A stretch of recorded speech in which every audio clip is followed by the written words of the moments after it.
Our teed-off panel is brought to you by Lulu Country Club. Welcome back to Inside Golf. I'm Harry Mays, coming to you from Lulu Country Club's Ross Pub, where we have convened once again our teed-off panel. And we start with the far right down there, Lulu's own Jim Sullivan, the resident stick of the program. Thanks for having me. Good to see you, Sully. Joe Logan from myphillygolf.com. Great to see you, Joe. Good to be here.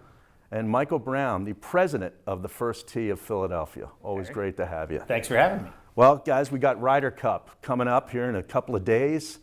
And, every 2 years, it's one of the greatest events in sports.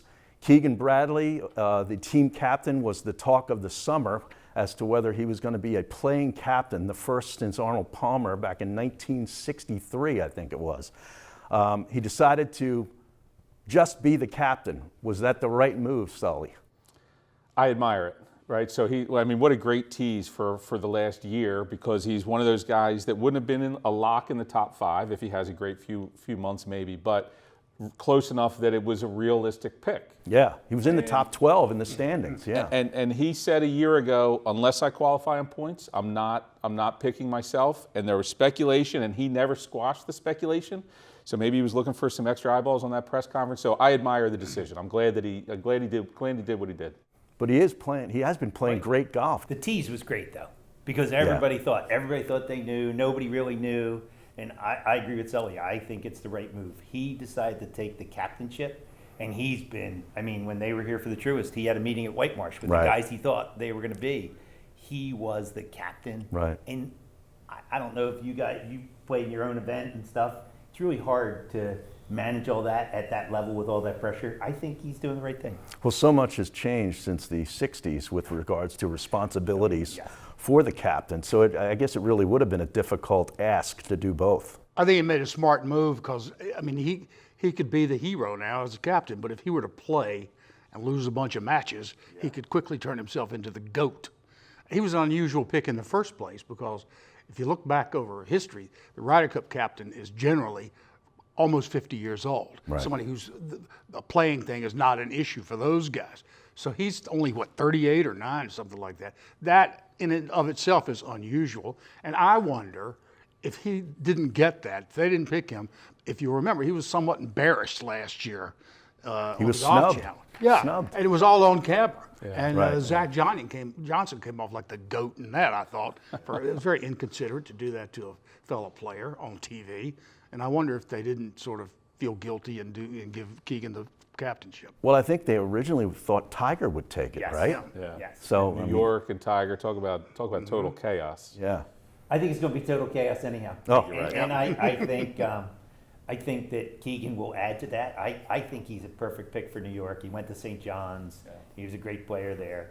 I have one funny story in that the European team in Dubai had hired hecklers already because they knew 10 of the 12 guys that were going to make the European team. They were already heckling them, and they were hired Americans. The Europeans hired these people to go heckle people, and they had police that were also part of the program to then calm them down. Then they'd start again because they wanted to get used to what it would be like. Wow. So they're going at it differently, and I was told. Did they get real New Yorkers, though? They had beers, they had everything. It was going to be like crazy. They were actually real comedians that they hired. So let me ask something, though, on the Keegan topic and the whole captaincy. I agree that he shouldn't have tried to do both, but is there anything more overblown than the Ryder Cup captain role now, where somebody has to essentially remove themselves from the rest of the world to do this job for 3 days? I got to tell you, other than a 2-week warning for a hurricane and you have to clear out the state of Florida, there's nothing else more overblown than the Ryder Cup captain. That said, it's gotten more difficult in recent years because they went from 3 or 4 captains picks to 6, Right. which really puts the onus on the captain to make some good choices. Sure. It's a great way to turn down requests. No, I got to captain well, this okay. Ryder Cup team. I can't come to your event. Fair Well, enough. what do you think about his captain's picks?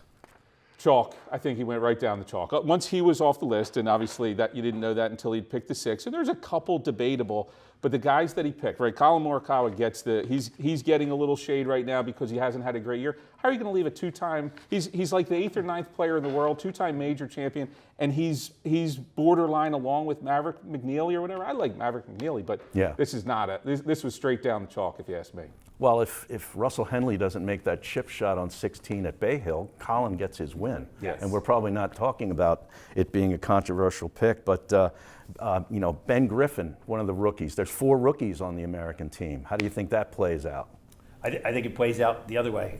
I'm a fan of the Europeans. I think there is something to say about experience in this and the craziness. And hey, great players. Where did he win? He went in Louisiana. He won something else. He played pretty good in the majors. But there's just something about playing in the Ryder Cup. And I can't imagine what it'd be like to play for your country. It's a whole nother level of pressure. Yeah, absolutely. But how does the team stack up to Europe in your view? I think Europe is deeper. 1 through 12. I'm an American born and bred, but I wouldn't put $20 on them to win this one. You better give me good odds, right? The Europeans want this more than they want anything else. The American team wants it that week. The Europeans want it for the whole 2-year cycle. They do. Well, who wins, Joe? I would give a slight favor to the Americans, but only because they're playing in a place where the Europeans are going to get shouted down, and the Bethpage fans are going to be a major factor in this, I think. I mean, where else better than New York City? I remember at Shinnecock, trains and trainloads of people were coming all the way out to the far end of Long Island. But for this is practically a cab ride. Should be a good watch. It'll be must-watch TV in my house for me, at least for me. Since I started watching the Ryder Cup, which was in 1991 at Kiowa, there's been 16 of them, and Europe has won 10 out of those 16.